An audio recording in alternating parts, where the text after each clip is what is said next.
Morning students, very soon I am going to start the first lesson from your book, Moments. The name of the lesson is The Lost Child.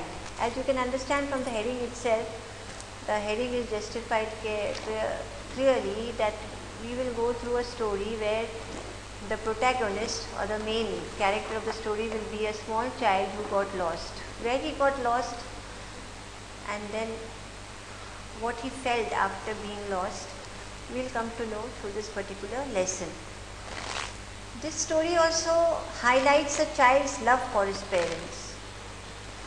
It is the festival of spring. Everyone is going to a fair. Fair means mela. The child is also very happy and excited because he is also going to the fair with his parents. So what the child sees, what are the things that attracts him on his way to the fair? And then when he enters the fair, what are the things that he desires to have? What will be the reaction of his parents when the child wishes to have those things in the fair? All will come to know in this story. And at the end, when a strange person, a stranger, offers those similar things which the child had wished for beforehand to give him, then the child refuses. Why does he do so? We'll all come to know through the story. So let's start.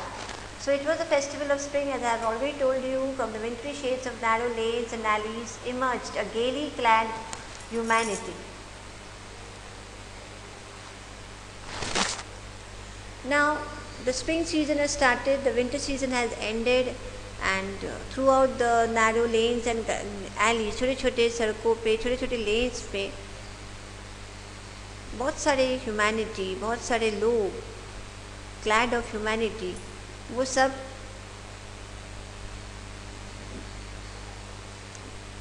इकट्ठे होके एक साथ चल पड़े थे. वो कहाँ जा रहे थे? ये huge mass of people.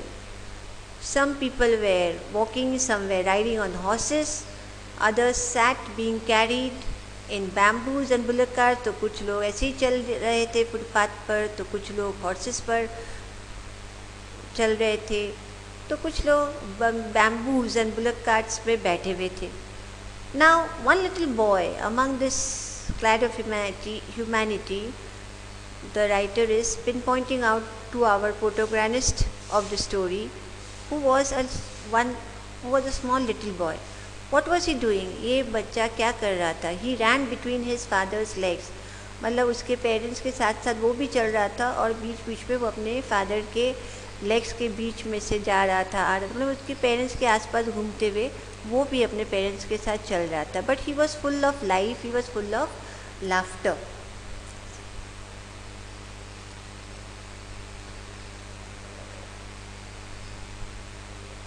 Now we will continue. Come child come, called his parents. Naturally the child's parents called him to come near them because the child was lagging behind. वो अपने पेरेंट्स से कभी कभी पीछे चल रहा था, उसके पेरेंट्स आगे बढ़ रहे थे. क्यों? क्योंकि वो बच्चा फैसिनेटेड हो रहा था, अट्रैक्टेड हो रहा था टॉयज़ को देख के शॉप्स पे जो सड़क के किनारे में लाइन से थी. तो वो बच्चा उन टॉयज़ को देख देख के रुक रहा था, जिसकी वजह से वो अपने पेरेंट्स के साथ चल नहीं पा रहा था. उसके पेरेंट्स आगे बढ़ते जा रहे थे, तो बीच बीच में उसके पेरेंट्स रुक रुक कर उस बच्चे को अपने पास बुला रहा था. He hurried towards his parents, his feet obedient to their call. तो the child was an obedient child. तो जैसे उसके पेरेंट्स उसको बुला रहे थे, उसके फीट जो है obediently अपने पेरेंट्स के पास वो चला जा रहा था. But his eyes way still lingering on the receiving toy. लेकिन उसकी आंखें अभी भी लिंगर कर रहे थे, अभी भी उसकी आंखें किसको देख रहे थे? टॉयज़ को जो पीछे छूट जा रहा था. Because he was walking ahead now with his parents. As he came to where they had stop to wait for him, he could not suppress the desire of his heart, even though he well knew the old cold stare of refusal in their eyes. Now जहाँ पे उसके parents रुके थे, वहाँ पहुँचते ही उसके child के मन में जो डिज़ायर थी, जो विश थी टॉय लेने की, वो अपनी विश को कंट्रोल नहीं कर पाया. और बट ही न्यू, उसको पहले से पता था, ऑलराइट, दैट वो अपने विश को बोलेगा, वो जो भी चीज़ वो मांगने वाला है, उसके पेरेंट्स के आँखों में एक कोल्ड रिफ्यूज़ल होगी, मतलब उसके पेरेंट्स अपने आँखों के इशारे से मना करेंगे। फिर भी उस बच्चे ने डिमांड की, I want that toy, he pleaded, वो रिक्वेस्ट किया अपने पेरेंट्स से कि उसको वो टॉय चाहिए, वो खिलौना चाहिए। His father looked at him red eyed and his family attendance way, उसके पापा ने उसको red eyed means full of anger, okay, उसको तरफ देखते हुए इशारे किए कि he won't be allowed to do so. But his mother melted by the free spirit of the day, but उसकी मदर की हार्ट मेल्ट हो गई because she was spending happy day, right, she was having a free spirit, so her heart softened. But what did she say, giving him her finger to hold, said, तो उसने अपने finger से अपने बच्चे को कहा, look child what is before you, मतलब child आप देखो आपके आसपास, आपके एनवायरनमेंट को एडमायर करो। Now it, and when the child looked around him, what did he find? He saw a flowering mustard field. उस चाइल्ड ने क्या देखा? एक मस्टर्ड फील्ड, ऑलराइट, एक सरसों का खेत, और सरसों के जो फूल होते हैं वो येलो कलर के होते हैं। तो चारों तरफ ये फील्ड फैली हुई थी, ओके, और जहाँ पे वो चाइल्ड खड़ा था वहाँ से जब वो मस्टर्ड फील्ड को देख रहा था, उसको महसूस हो रहा था कि जैसे उस मस्टर्ड फील्ड की कोई एंड ही नहीं है, अनलिमिटेड एक्सटेंट तक वो फैली हुई थी। और इस मस्टर्ड फील्ड में सरसों के जो फूल येलो कलर्स के खिल रहे थे वो किसको रिजेंबल कर रहे थे? लाइक द गोल्ड से रिजेंबल कर रहे थे, as if the gold was melting, okay, across as it swept across miles and miles of even land. A group of dragonflies were bustling about on their gaudy purple wings. फिर उस child ने क्या देखा? एक dragon flies की groups, alright, उनके purple wings को फड़फड़ाते हुए, आवाज़ करते हुए उसके आसपास घूम रहे थे। Intercepting the flight of a lone black bee or butterfly in search of sweetness from the flowers.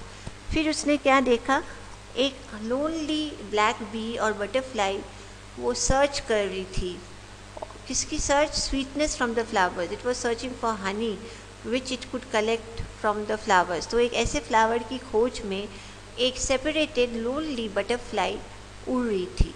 The child followed them in the air with his gaze, तो चाइल्ड ये सारे ड्रैगन फ्लाइज बटरफ्लाइज को follow करने लगा with his gaze, एक टक देखते हुए। गेज मतलब when we are staring at somebody or something for a little while, now forgetting about your surroundings at that particular moment. So while that child was gazing, why he was doing so? Because he wanted one of them would still its wings and rest and he would try to catch it, क्योंकि वो wish कर रहा था कि उनमें से कोई एक ऐसा इंसेक्ट, चाहे वो ड्रैगन फ्लाई हो या बटरफ्लाई हो, कुछ देर के लिए कहीं पे रेस्ट करे, अपने विंग्स को फैला दे रेस्ट करने के लिए, तब वो उसको पकड़े। But it would go fluttering flapping up into the air when he had just caught it in his hand, लेकिन जब भी वो किसी ऐसे बटरफ्लाई या ड्रैगन फ्लाई को पकड़ने ही वाला होता है, तभी वो उसके हाथ से उड़ जाते हैं, फ्लटर करते हुए, फ्लैप करते हुए अपने विंग्स से। Then his mother again gave a cautionary call, फिर वापस उस चाइल्ड की मदर ने उसको बुलाया, come child come to on the footpath. तो अगेन उस चाइल्ड की मदर ने उस चाइल्ड को कहा कि वो वार्निंग देते हुए that he may cause harm alone in that field of mustard, तो उसने कहा अपने बच्चे को कि वो जल्दी से आके फुटपाथ पर चलने लगे। So again, as we had already known that he was an obedient child, so he ran towards his parents gaily and walked abreast of them for a while, being however soon left behind, attracted by little insects and worms along the footpath that were teeming out from the hiding place. Now, वापस वो child खुशी खुशी अपने parents के साथ चल रहा था, बट फिर थोड़ी देर बाद वो पीछे रह गया, क्योंकि वो फिर किससे अट्रैक्टेड हुआ? लिटिल इंसेक्ट्स एंड वॉर्म्स से, जो फुटपाथ के किनारे किनारे से अपने हाइडिंग प्लेसेस से निकल रहे थे to enjoy the bright sunshine outside. तो ऐसे इंसेक्ट्स एंड वॉर्म्स को वो देखने लगा।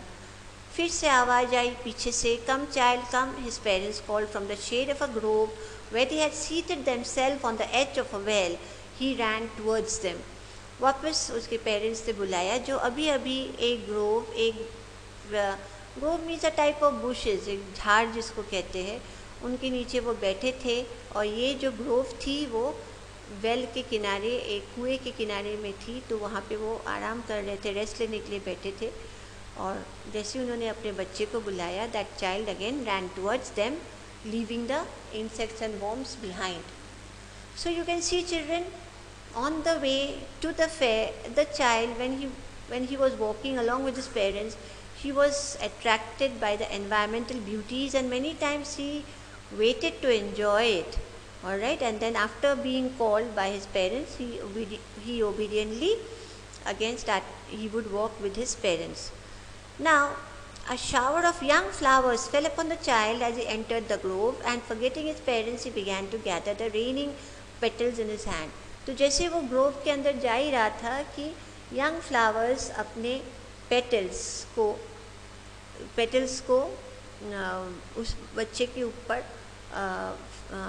गिरा दिए। मतलब एक यंग फ्लावर्स ने अपने पेटल्स की शावर उस बच्चे के ऊपर की। तो नेचुरली वो चाइल्ड अपने पेरेंट्स को भूल गया, और वो जो पेटल जो रेनफॉल की तरह उसके ऊपर आ रहे थे, वो अपने हाथों से कलेक्ट करने लग गया उन सारे पेटल्स को, यंग फ्लावर्स की। But lo, he heard the cooing of doves and ran towards his parents shouting, the dove, the raining petals dropped from his forgotten hand. फिर अचानक क्या हुआ, डव्स कू करके आवाज़ करने लगे। तो वो चाइल्ड उस साउंड को सुनने पे अट्रैक्ट हो गया और अपने पेरेंट्स को चिल्लाते हुए बोलने लगा कि यहाँ पे आसपास वो डव है। और जैसे उस साउंड को फॉलो करते हुए वो आगे बढ़ा, उसके हाथों में जो पेटल्स थे उसने अपने हाथों से गिरा दिया, from his forgotten hands. Again that call came from his parents, come child come. They called to the child, who had now gone running in the wild capers around the banyan tree, and gathering him up, they took the narrow winding footpath which led to the fair through the mustard field. वापस वो बच्चा एक banyan tree के चारों तरफ घूम के wild keepers में घूम रहा था, तब वापस उसके पेरेंट्स ने उस चाइल्ड को कलेक्ट किया और एक नैरो वाइंडिंग फुटपाथ पर चलने लगे। Yes children, which led to the fair. वो फुटपाथ कहाँ जा रही थी, फेयर की तरफ, थ्रू द मस्टर्ड फील्ड के बीचों बीच।